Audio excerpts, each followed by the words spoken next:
সুপ্রিয় শিক্ষার্থীরা, আশা করি তোমরা সবাই ভালো আছো। আমিও আল্লাহর রহমতে ভালো আছি। আমাদের এই করোনা মহামারীর মধ্যে তোমরা জানো যে সারা দেশেই ক্লাস, পরীক্ষা সহ স্কুল কলেজ সব বন্ধ রয়েছে।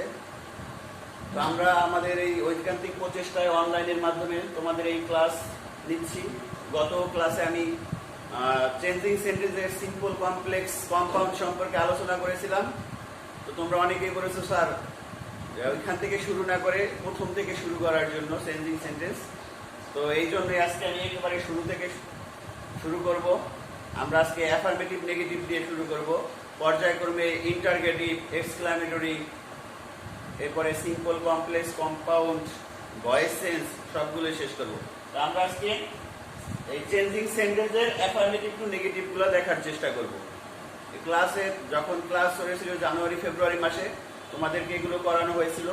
আজকে আমি আবার রিপিট করছি, তোমরা সবাই খেয়াল করো। আমরা এখন দেখব কিভাবে অ্যাফার্মেটিভ থেকে নেগেটিভ করতে হয়, অথবা নেগেটিভ আসলে কিভাবে অ্যাফার্মেটিভ করতে হয়।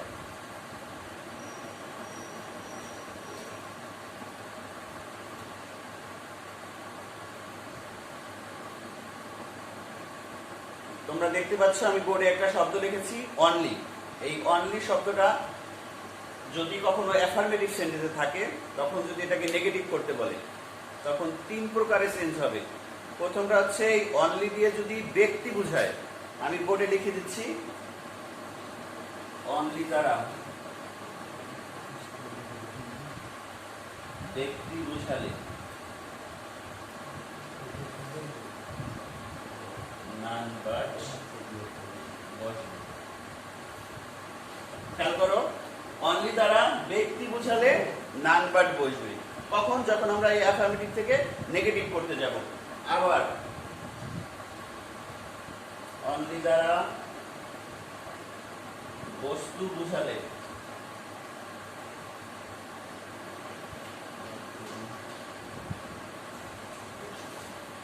এরপরে দেখো আমি লিখেছি, অনলি দ্বারা যখন বস্তু বোঝাবে তখন বসবে নাথিং বাট। আরেকটা হচ্ছে অনলি দ্বারা বয়স বা সংখ্যা বোঝাবে।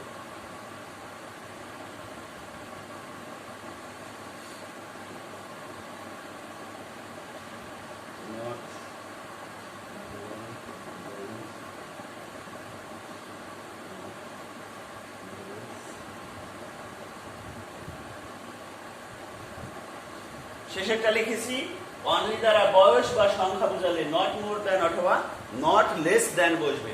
তো আমরা এই নিয়মগুলোকে একটু উদাহরণের মাধ্যমে তোমাদেরকে বোঝানোর চেষ্টা করি। তোমরা আবার খেয়াল করো, আমি এখানে অ্যাফার্মেটিভ থেকে নেগেটিভ কিভাবে করতে হবে। অনলি থাকলে যখন ব্যক্তি বোঝাবে তখন নান বাট, যখন বস্তু থাকবে বা বস্তু বোঝাবে তখন নাথিং বাট, এবং যখন এই অনলি দ্বারা বয়স বা সংখ্যা বোঝাবে তখন আমরা কি করব?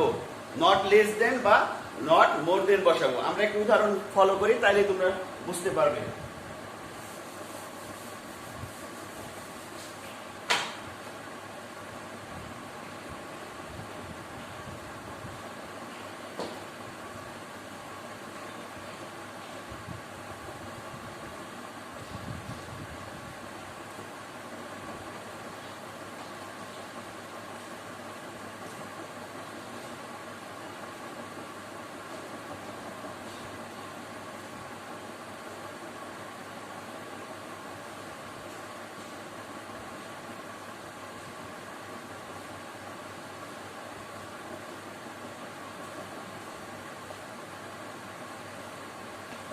আমরা উদাহরণ দুইটা খেয়াল করি।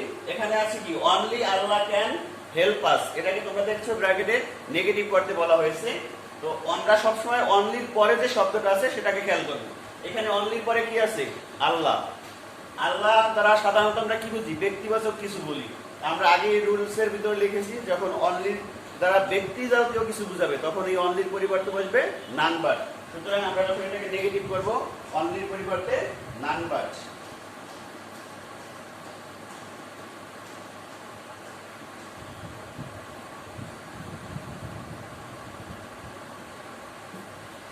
তাহলে অনলি অনলির পরিবর্তে আমরা নান বাট লিখলাম, এরপরে বাকি অংশ যেভাবে আছে সেভাবেই থাকবে। আবার তদ্রূপ যদি এই বাক্যটা আমাদের পরীক্ষায় আসে যে none but Allah can help us, তখন এটাকে কি করতে বলবে, যেটাকে অ্যাফার্মেটিভ করো, তখন আবার ওই নান বাটের জায়গায় কি বসবে, অনলি। অনলি দিয়ে আমরা অ্যাফার্মেটিভ করব। এরপরে তো আমরা খেয়াল করি হানি টেস্ট অনলি সুইট। আমরা অনলির পরে কি দেখতে পাচ্ছি, সুইট। অবশ্যই কোনো ব্যক্তিবাচক শব্দ নয়, এটা হচ্ছে বস্তুবাচক জিনিস।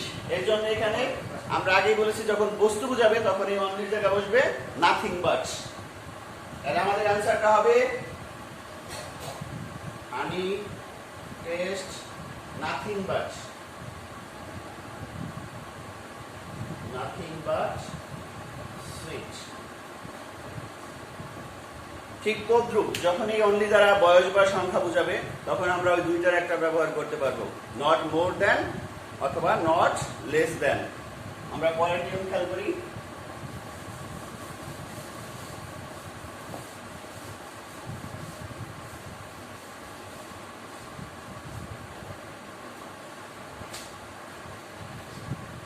অ্যাফার্মেটিভ থেকে নেগেটিভ করার সময় অথবা নেগেটিভ থেকে অ্যাফার্মেটিভ করার সময় বিপরীতার্থক শব্দ দিয়ে বা বিপরীতার্থক অর্থ বা ওয়ার্ড দিয়ে আমরা অনেক সময় অ্যাফার্মেটিভ থেকে নেগেটিভ করা যায়। অবশ্যই আমাদের মনে রাখতে হবে করার সময়, নেগেটিভ করার সময় বা অ্যাফার্মেটিভ করার সময় যাতে অর্থের কোনো পরিবর্তন না ঘটে। আমরা দেখি একটু।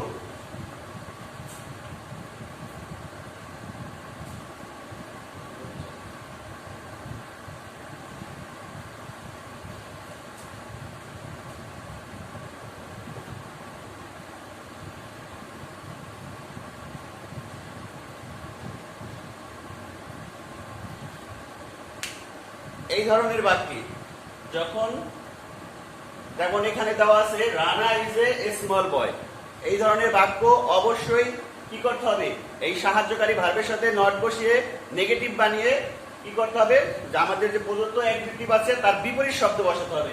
যেমন এখানে রানা ইজ, এই ইজ হচ্ছে সাহায্যকারী ভার্ব, এটার সাথে আমরা নট যুক্ত করব।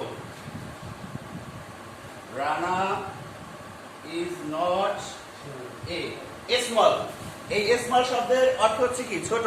অবশ্যই আমরা কি করব, বিপরীত অর্থবোধক শব্দ বসাবো যাতে এই বাক্যের অর্থ কখনো পরিবর্তন না হয়। আমরা জানি স্মলের বিপরীত শব্দ হচ্ছে বিগ, আর বাকি অংশ সেভাবেই থাকবে।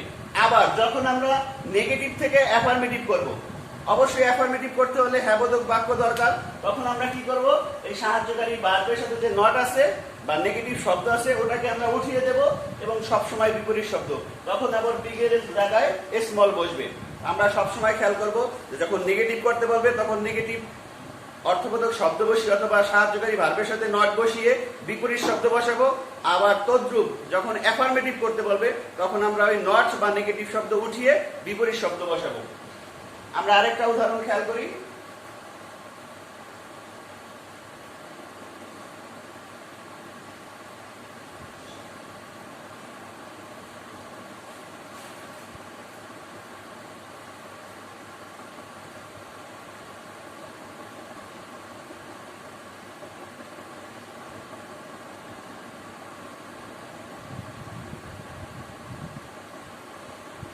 এখানে আমি লিখেছি she was a good student, সে ছিল একটা ভালো ছাত্রী। তো ঠিক তদ্রূপ আগের নিয়মে এখানে সাহায্যকারী ভার্ব হচ্ছে কি, was, তাহলে আমাদের অ্যানসারটা হবে কি she was not a, এখানে অ্যাডজেক্টিভটা হচ্ছে কি গুড, এটা বিপরীত শব্দ বসাতে হবে bad student, তাহলে অ্যানসারটা হবে she was not a bad student।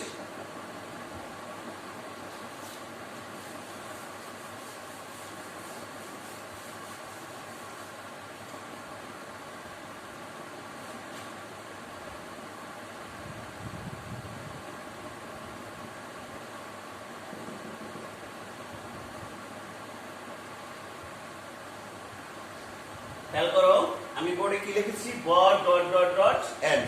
এই ধরনের শব্দ বাক্য যদি থাকে, বটের পরে কিছু আছে আবার এন্ড দিয়ে আবার বাকি অংশ কিছু আছে, তখন যখন আমরা এটাকে নেগেটিভ করব, আমি প্রথমে নেগেটিভ এটা বলে দিচ্ছি, যখন আমরা এটাকে নেগেটিভ করব তখন আমরা এই বটের জায়গায় বসবে নট অনলি, আর এই এন্ডের জায়গায় বসবে বাট অলসো।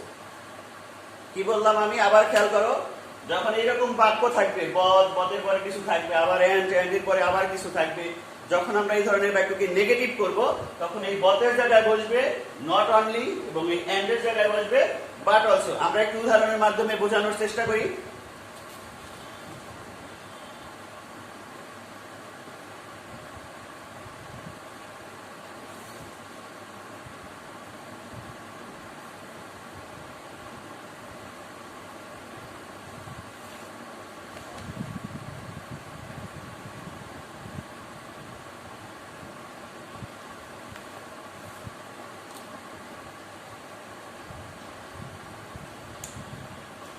দেখো আমি এখানে একটা উদাহরণ লিখেছি, সেটা হচ্ছে both Rana and Raju were honest.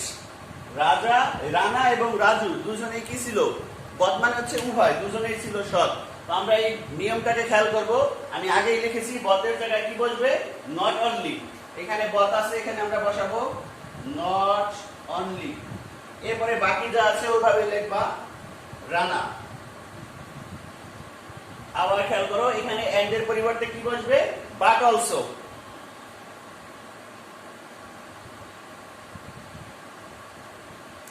এরপরে এন্ড এর জায়গায় আমরা কি লিখলাম? But also. এরপরে বাকি যে অংশটা আছে ওভাবেই থাকবে।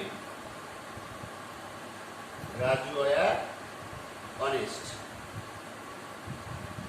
অবশ্যই চেঞ্জিং সেন্টেন্স করার সময় খেয়াল রাখতে হবে যাতে এই ধরনের বাক্যের অর্থের পরিবর্তন ঘটে না যায়। দেখো, both Rana and Raju were honest. Rana এবং রাজু দুজনেই ছিল সৎ। এখন অর্থ হয়েছে কি?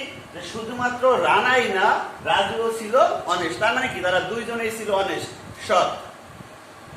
ঠিক তদ্রূপ যখন আবার শেষের বাক্যটা আসবে পরীক্ষায়, এই বাক্যটা যদি পরীক্ষায় আসে, শেষের বাক্যটা, তখন কি করতে বলবে? অ্যাফার্মেটিভ করতে বলবে। তখন তুমি কি করবা? এই নট অনলির জায়গায় কি বসাবা? বথ। এই বাট অলসোর জায়গায় বসাবা এন্ড। তাইলে অ্যাফার্মেটিভ হয়ে যাবে। বিপরীত ধর্মী করলে তোমরা অ্যাফার্মেটিভ শব্দটাকে পেয়ে যাবে।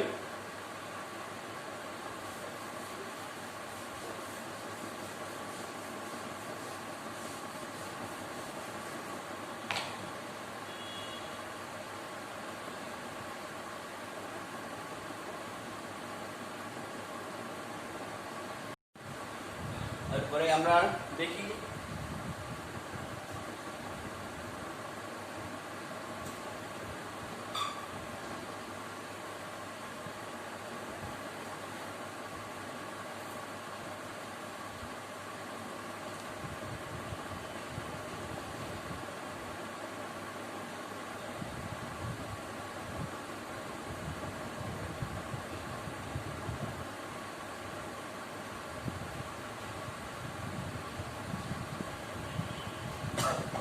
শিক্ষার্থীরা, তোমরা খেয়াল করো, আমি এখানে আরো মোটামুটি দুই একটা নিয়ম দেখেছি। সেটা হচ্ছে যে আমরা যদি অ্যাফার্মেটিভ বাক্যে এই যে মাস্ট, হ্যাভ টু পাই, তখন আমরা নেগেটিভ করার সময় ওটাকে ক্যান নট বাট দিয়ে করবো, ওই মাস্টের পরিবর্তে বা ওই হ্যাভ টুর পরিবর্তে।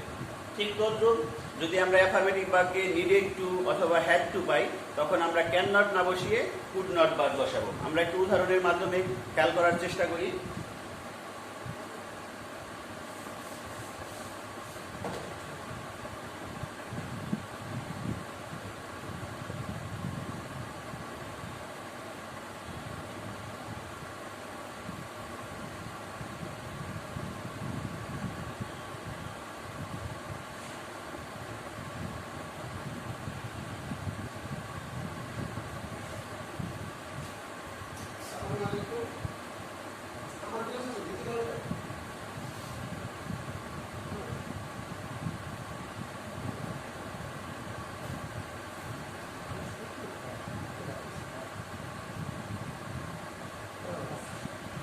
শিক্ষার্থীরা, তোমরা খেয়াল করো, আমি এখানে দুটো বাক্য লিখেছি। একটা হচ্ছে উই মাস্ট ইট ফুড, আমাদের অবশ্যই খাবার খেতে হবে। কি করতে হবে? নেগেটিভ। পরেরটা লিখেছি they had to read book, তাদেরকে বই পড়তে হবে। তো আমরা এখানে কি দেখতে পাচ্ছি? মাস্ট আছে। তো আমরা একটু আগে নিয়মের মধ্যে লিখেছিলাম যে যদি মাস্ট থাকে তখন নেগেটিভ করার সময় আমরা মাস্টের পরিবর্তে কি লিখবো? Can not but. আমরা সমাধান করি, we can not but eat food. দেখো, মাস্টের পরিবর্তে আমরা ক্যান নট বাট বসিয়েছি আর বাকি অংশ ভাবে রেখেছি। ঠিক পরেরটা দেখো, এখানে কি আছে, হ্যাড টু। আমরা নিয়মের মধ্যে একটু আগে তোমাদের বোর্ডে দেখা যাচ্ছে যে যদি আমরা এই হ্যাড টু থাকে অথবা নিডেড টু থাকে তখন আমরা কি করব, কুড নট বাদ বসাবো।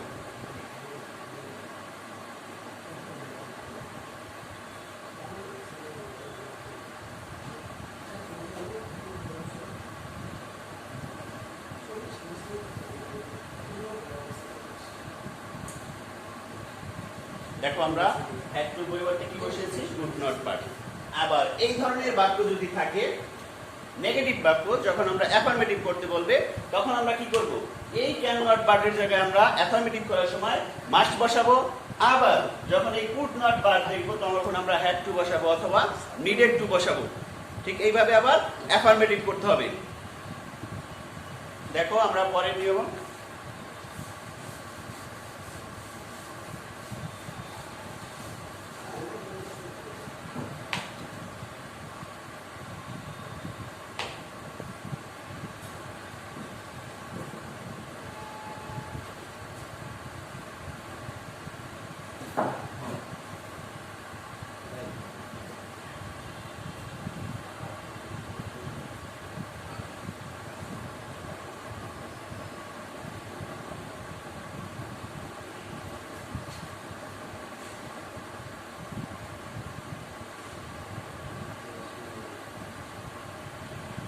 আমি তোমাদের আজকের মতো শেষ যে নিয়মটা দেখাবো সেটা হচ্ছে এই টু এবং টু।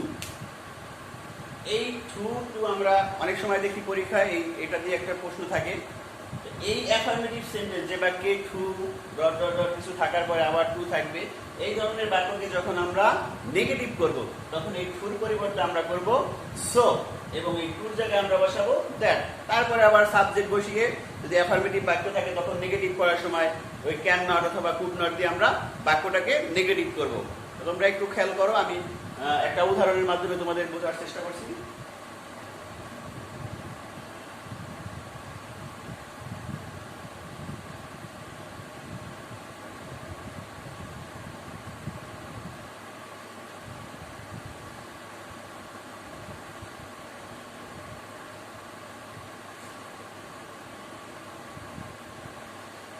দেখো আমি এখানে লিখেছি he is too weak to walk. সে এত দুর্বল যে সে হাঁটতে পারে না। আমরা এই টুর নিয়ম আসলে অবশ্যই আমরা টেন্স খেয়াল করব। যদি প্রেজেন্ট টেন্স থাকে তখন আমরা ওই ক্যান নট দিয়ে করব। যদি পাস্ট টেন্স থাকে বা পাস্ট টেন্সের কোনো শব্দ বা এরকম কিছু থাকে তখন আমরা কুড নট দিয়ে করব।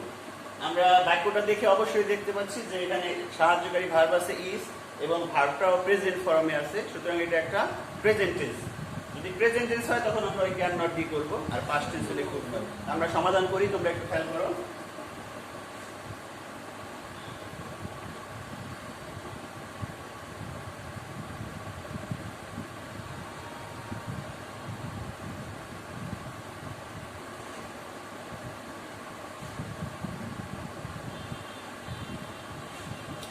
একটু খেয়াল করলেই তোমরা বুঝতে পারবে যে এই হি ইজ আমি ওইভাবে রেখেছি, আর নিয়ম অনুযায়ী টুর পরিবর্তে আমি কি লিখেছি, সো লিখেছি। উইকের জায়গায় উইক, আর এই টুর নিয়ম ছিল কি, টুর পরিবর্তে কি বসবে, দ্যাট। আমি টুর পরিবর্তে দ্যাট বসি। এরপরে ছিল পুনরায় আবার সাবজেক্ট আনতে হবে। এই বাক্যের সাবজেক্ট কি, সাবজেক্ট হচ্ছে হি। আমি হিটাকে আবার নিয়েছি, যেহেতু প্রেজেন্ট টেন্স ক্যান নট, যদি পাস্ট টেন্স হতো তখন আমরা কুড নট ব্যবহার করতাম। হি ক্যান নট ওয়াক, সে এত দুর্বল যে সে হাঁটতে পারবে না। দেখো আমি আগেও বলেছি আবারও বলছি যে এই ধরনের চেঞ্জিং বাক্য অ্যাফার্মেটিভ নেগেটিভ করার সময় সবসময় অর্থের দিকে খেয়াল রাখতে হবে, যাতে অর্থটা পরিবর্তন না হয়ে যায়। আমরা ওই কথাটাকেই বলবো কিন্তু অর্থে কোনো পরিবর্তন হবে না। সুপ্রিয় শিক্ষার্থীরা, আমাদের সময় খুবই কম। আজকে আমি মোটামুটি অ্যাফার্মেটিভ নেগেটিভের কয়েকটা নিয়ম তোমাদের দেখানোর চেষ্টা করেছি।